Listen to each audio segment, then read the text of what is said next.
Hello. So I woke up this morning very ready to teach, move, do something with my body to share with you guys. And as life goes, just little things have been thrown. I bought this nice new headset. I think it's a little bit clearer to hear me, but the background, anyway, whatever. So we'll see how it goes with this today. I had this idea when I woke up this morning or just the thought that your body is a temple. It is our house. And so I kind of wanted to just keep that in mind while I was moving today. So I definitely invite you to have the same thought while you are flowing and moving with me today. So we'll get started. I do have my bolster out. During Shavasana, I wanted to elevate my feet. It's one of the more comfortable ways for me to lay on my back on the ground. So if you have a bolster or pillows or something and you would also like to, put it behind your knees, even in, I don't know, in any of the laying down positions, or if you want to sit on it, whatever, feel free to get one and you can have it with you. So, okay, we'll get started.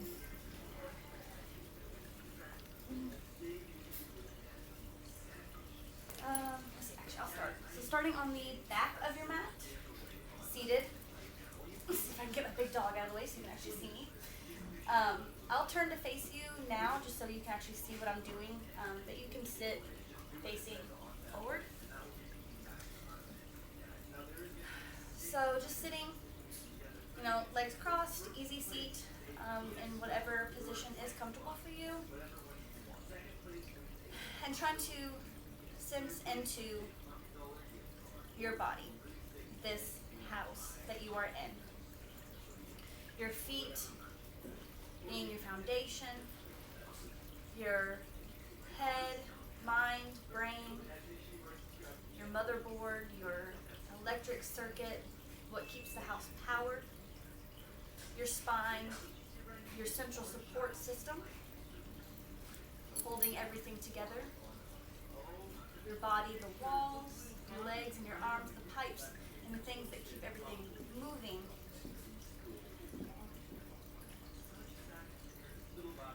Just feeling how it feels to be on the ground, sitting in whatever way you're sitting. Your spine long and strong, shoulders, if you're not already sitting upright, you could lift them slightly, roll them back to open up that chest space and allow your neck, the trapezius, and all of this to just open up, lifting your head towards the ceiling. Making sure your legs are relaxed, because when I tend to focus on my upper body, my lower body tends to tense up. I don't know if you notice that for yourself, but I definitely notice it in my own body. And again, we're not trying to hold in a strong way, just in a relaxed, upright position. And slowly bring your right ear to your right shoulder, just until you feel that first pull. It might not drop all the way down. My neck is rather tense because of the things that have gone on this morning. And then slowly rolling your head down to the center. Again, just until you feel a pull, those muscles engaging. You can move really slowly to wake them up, to get them going. Bringing your left ear now to your left shoulder. And then if it's comfortable for you, bringing your head back as much as you can. If that's uncomfortable, you can keep it upright. And then again, bringing that right ear down to the right shoulder. And down to center. Just moving slowly with your muscles here. And as you roll, you may notice them loosen. Bringing your left ear to your left shoulder. And of course, if you're moving at a pace faster than me, then that's perfectly fine. One more time in this direction. Bringing my head back to neutral. And then let's go the other direction, left ear to left shoulder. Down to the center. Noticing any different sensations. Rolling this direction. Maybe you opened up your neck muscles going the other way, but this way you're still tight. Just observe that, be with that. I know a lot of times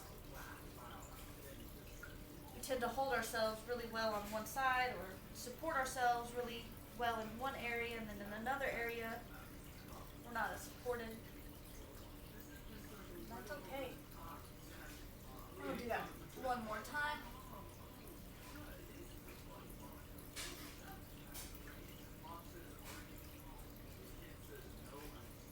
And back to neutral.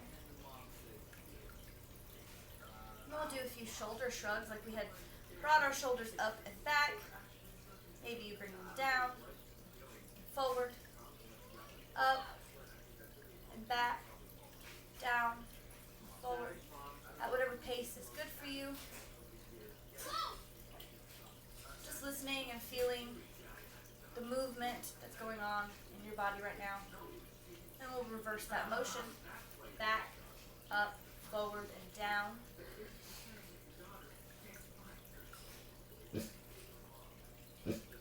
Just paying attention to wherever you may feel any sensations, any movement in your house.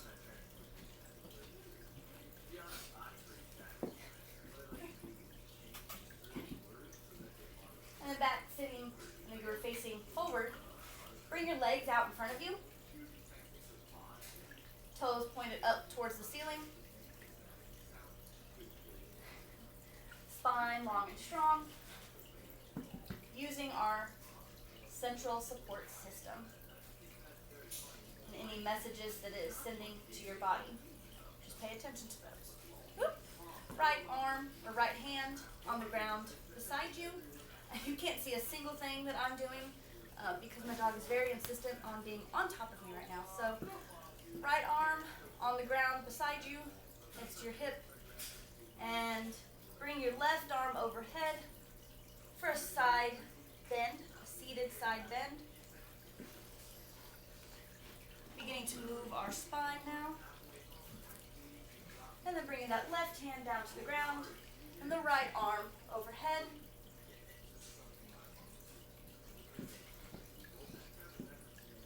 We'll do that one more time. Right arm on the ground, left arm overhead. Left arm on the ground, right arm overhead.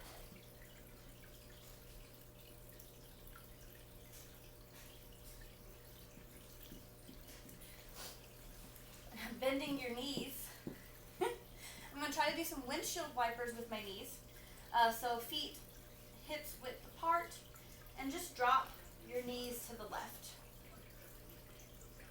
Maybe they don't go all the way, just as far as they can. Windshield wiper to the right.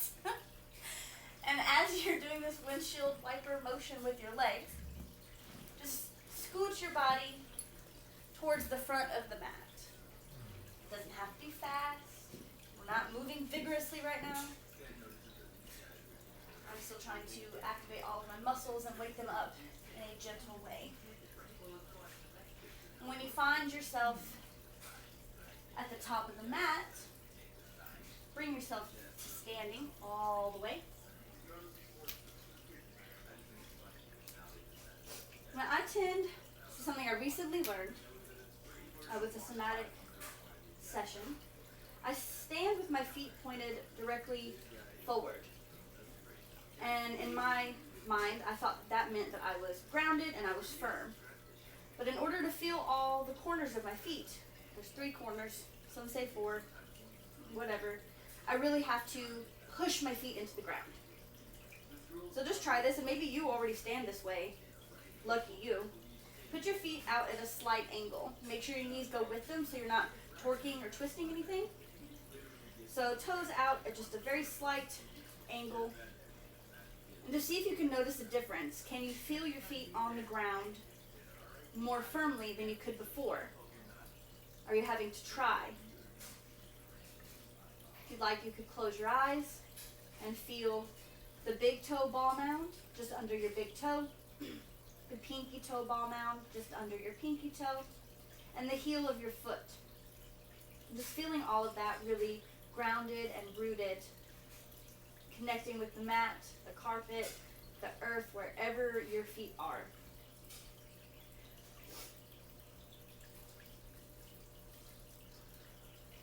And then you take a couple nickels here again, bringing your right ear to the right shoulder, taking a slow roll, maybe a little faster than when you're on the ground. Just getting familiar with this rooted feeling in our feet. Reverse that motion, going to the left now.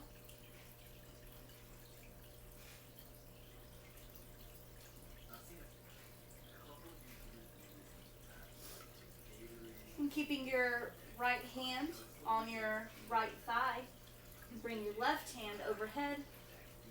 Your hand will slowly draw down your leg for this side bend, opening up that left side.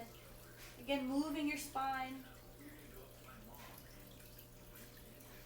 You're going to bring that left hand to the left thigh and the right arm overhead. That hand on the left slowly sinks down closer to your knee. We'll do that one more time, creating space and closing space. And reverse the motion.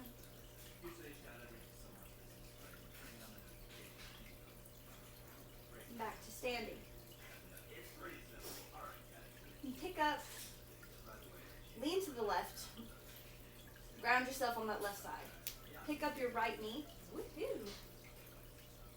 Said ground, but you know, doesn't always happen that way, right?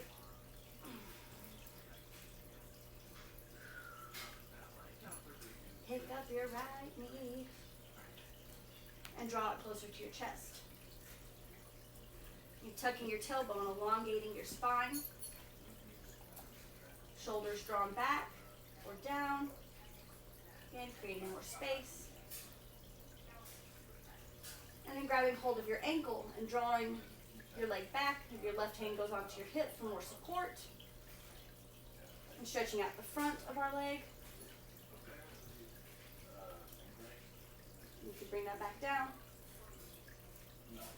Now grounding into the right foot, bring the left knee up and to your chest.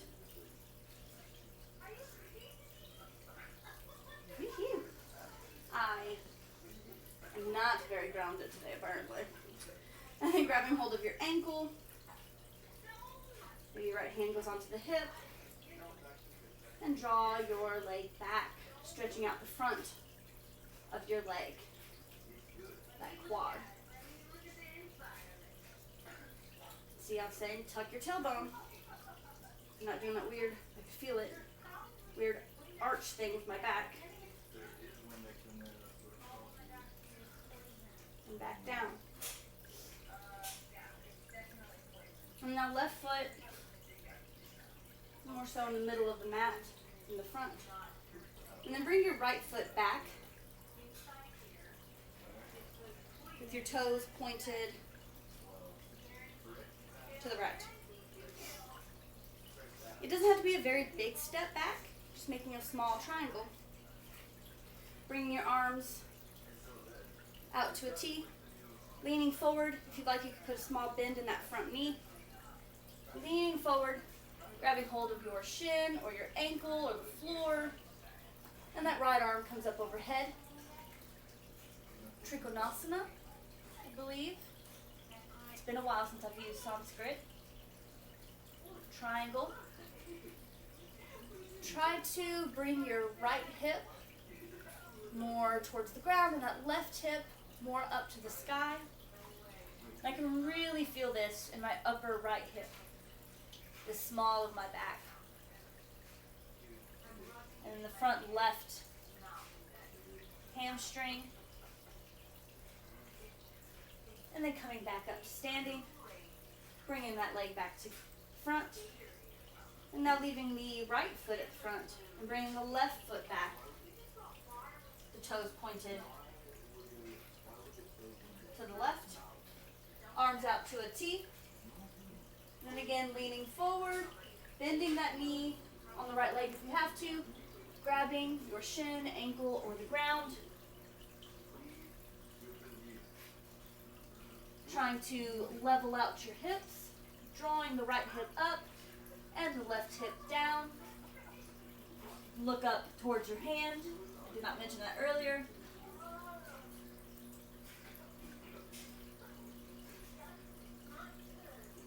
And just breathing here a couple times. And coming back up to standing. Feet back to the front of the mat. Inhale, arms come up. Exhale, arms to heart center, forward fold all the way down, or as far down as you can.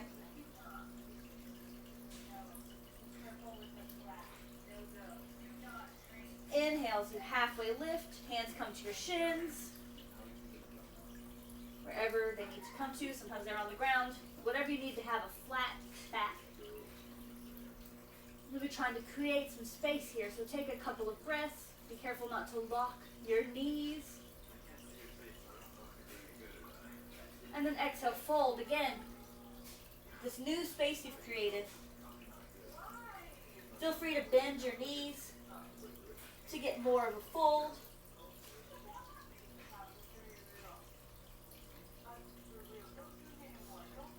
So now keeping a bend in your right knee, straighten the left. And grab hold of your left ankle, shin, whatever you need, with your left hand, and draw your right hand up towards the sky. Just for a folded twist. This is one of my favorite things to do in the morning. Again, trying to keep those hips level.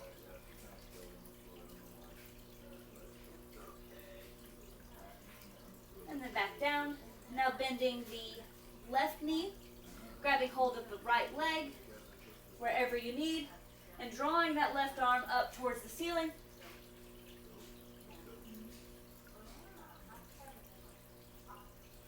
Now, I've already done this a couple times, but normally I get all kinds of back popping and good things happening. And then back to fold. And half lift.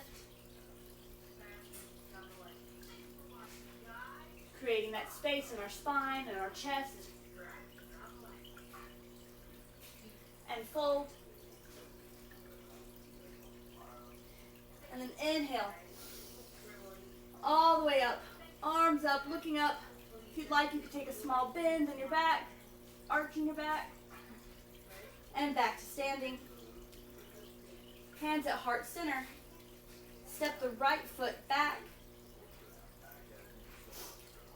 Toes at a 45-degree angle, the left knee bent. Arms up, warrior one. And then exhale, arms to a T, bringing your chest towards the front of your body. Keeping your legs where they are.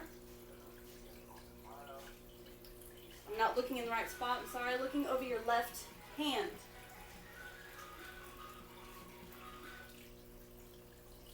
Enough I said, this is warrior two. And we can reverse the warrior, turning your palm up towards the sky, bringing it up overhead, bringing that right hand to the back of the right leg.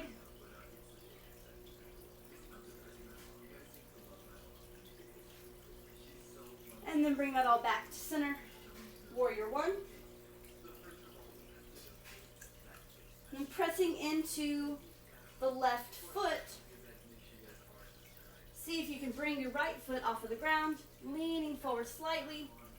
Arms come back behind you like airplane wings. I guess at the side they'd be airplane wings. They can come all the way back behind you for warrior three. Balancing on that left foot. And then when you come back to standing, bring that right knee up to your chest. And then grab hold of your ankle, left hand on your hip, and draw that quad back. And then back to standing. And we'll do that on the left side. I guess I'm going to turn, but you stay where you are. This way you can actually see me. And then bringing the left foot back. Toes at a slight 45-degree angle. The front knee bent. Arms out. Up. Warrior one. And then arms to a T, turning your chest towards the front for warrior two. Gaze over your front right hand. Not forgetting to breathe. And then reverse, flip that palm up, bring the left hand to that left leg. Arcing back, reverse warrior.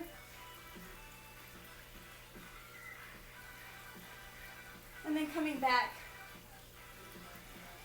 to face the front, pressing into that right leg, airplane wings, hands all the way back. Woo! For warrior three. You can feel my body tipping to the right, trying to make all of this as straight and level as you can. I said arms could be back behind you, they could also be out in front. And then when you come back to center, bring that left knee up to your chest. And grabbing your ankle and drawing that quad back.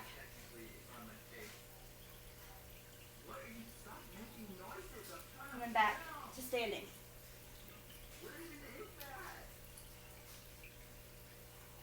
So now feet hips width apart.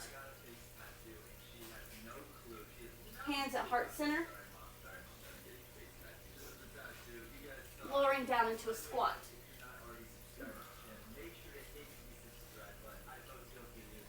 Can connect your elbows with your knees, creating resistance. Maybe you're pressing your elbows into your knees into your elbows, creating some of this resistance and this heat without really doing much.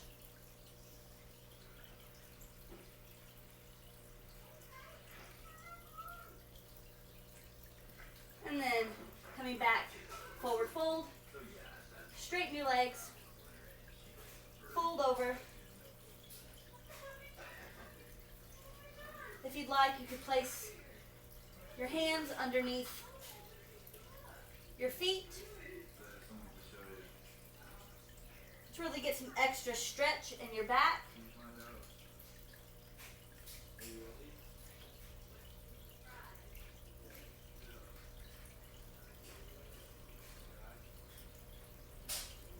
You could lift your feet, taking your hands out from underneath, and half lift. And then fold one more time. And then come back all the way to standing. Hands at heart center. Bring your feet back together. If your big toes connected, you can have a little gap between your heels. Bend your knees and create this lightning bolt shape with your body, kind of like you're sitting into a chair. You can sink even lower if that's comfortable for you. Try not to extend your knees too far past your toes. Keep everything in line. And then bring your left elbow to your right knee for a chair twist. Bringing your gaze up towards the ceiling. Again, using that resistance like we had in our squat. Pressing your elbow into your knee into your elbow. Keeping your palms connected. And then reverse or undo that twist. Come back up to standing. Hands legs to heart center. Find your chair again. And then bring that right elbow to the left knee. Using resistance, pressing your chest up and forward. Your gaze goes towards the ceiling.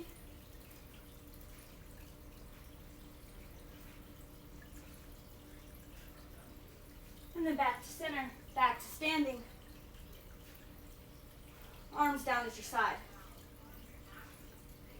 So now again, you could bring your right knee up to your chest, or you can find your big toe with 2 fingers. Left hand on your hip. Feeling into the 3 corners of your feet, your left foot. Extend your leg out long in front of you. If you just have your knee held to your chest, just keep it there. And then slowly bring your leg out to the right.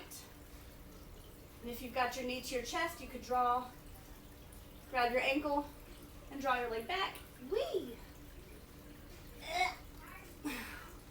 Alright, and then back to center. And we'll do that again on the left side. Finding your big toe, or drawing your knee to your chest. Extending your leg out long if you have your toe.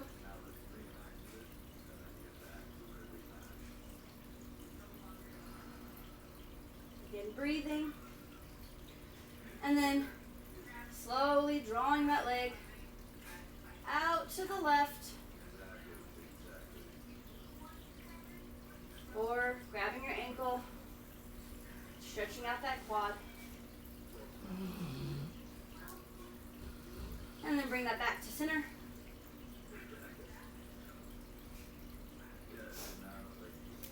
And then finding your way to the floor, however you choose to do so.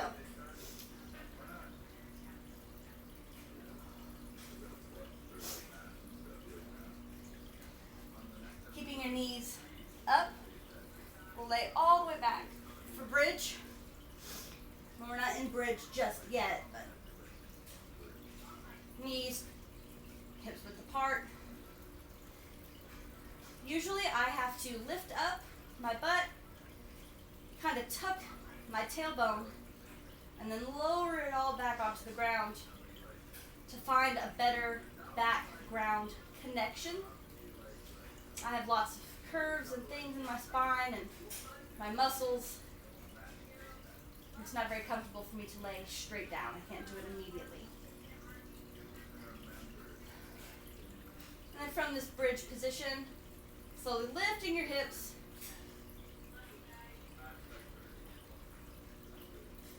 Engaging your leg muscles.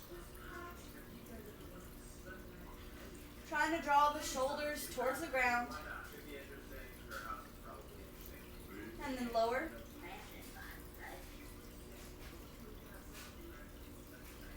And again, lift those hips.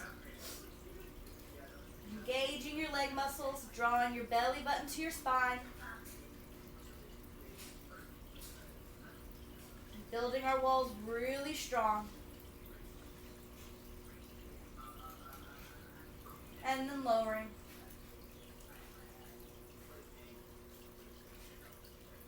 And one more time, lifting our hips. And while your hips are lifted, press into your left foot. Bring your right foot up. Flat foot. Flat sole of your foot towards the ceiling.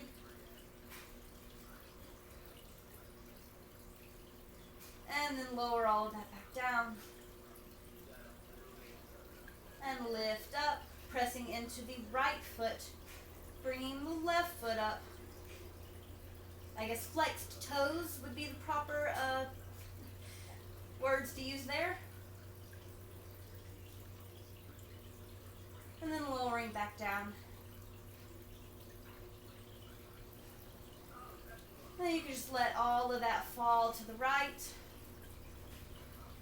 These windshield wiper legs. And fall to the left.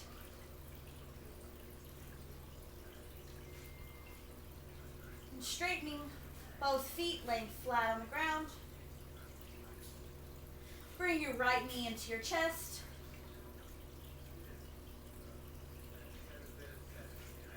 And placing your left hand on the outside of your right knee. Draw that left knee over across your body. I'm sorry, I said left knee. Right knee. For a reclined twist.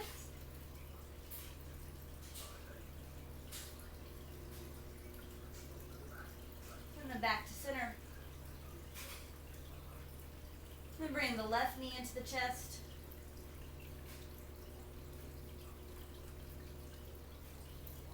And then grabbing the outside of that left knee with the right hand, drawing that knee over to the right.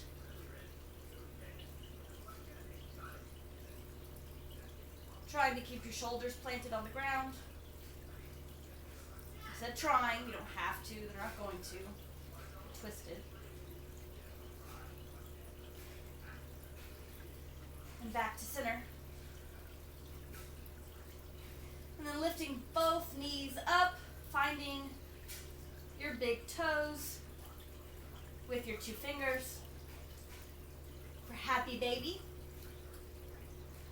Knees are bent near your armpits. If you want, you can bend your elbows to bring your legs in just a little bit closer. You can rock back and forth, massaging out your back along the ground, opening your hips. Move your feet in whatever way feels comfortable to you. Straighten your legs if you'd like.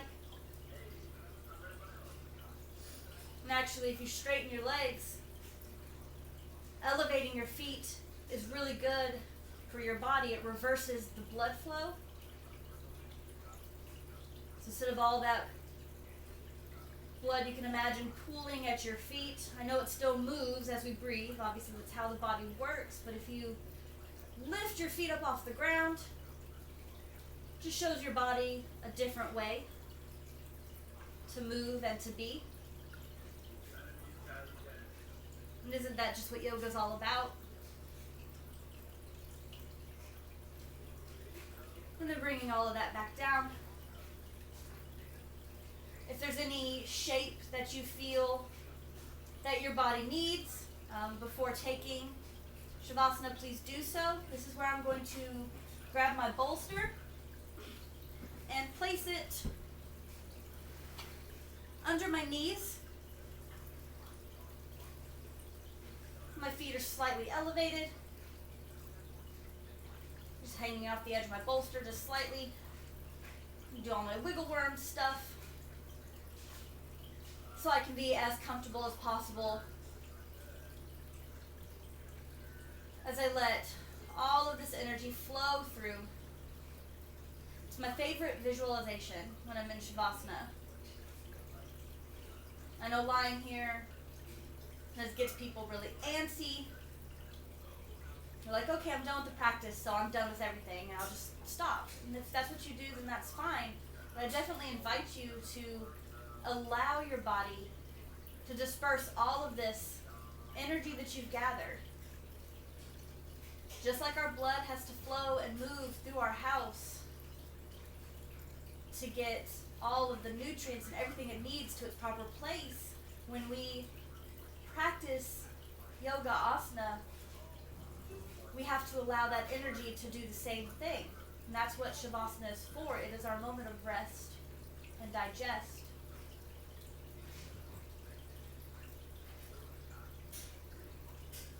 So I invite you to close your eyes, focusing on your feet first.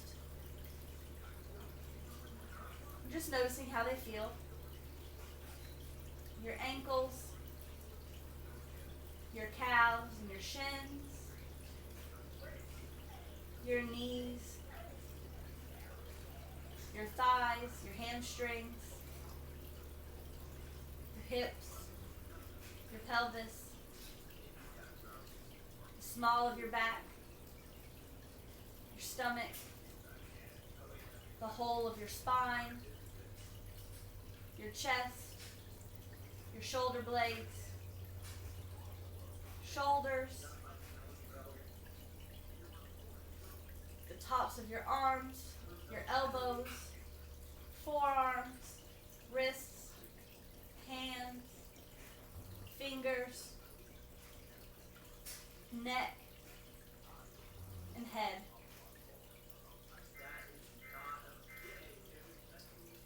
Just let all of that settle. Keeping anything that may have come to you that you feel like you may need, and anything that came to you that you do not need, let that go.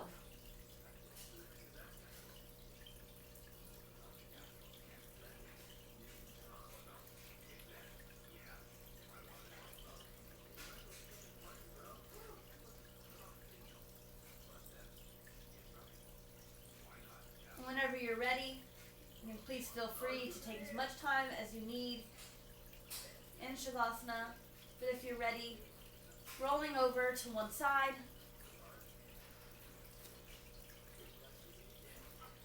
resting your head on an arm if you need, before gently pressing yourself up with an inhale so as to not get dizzy.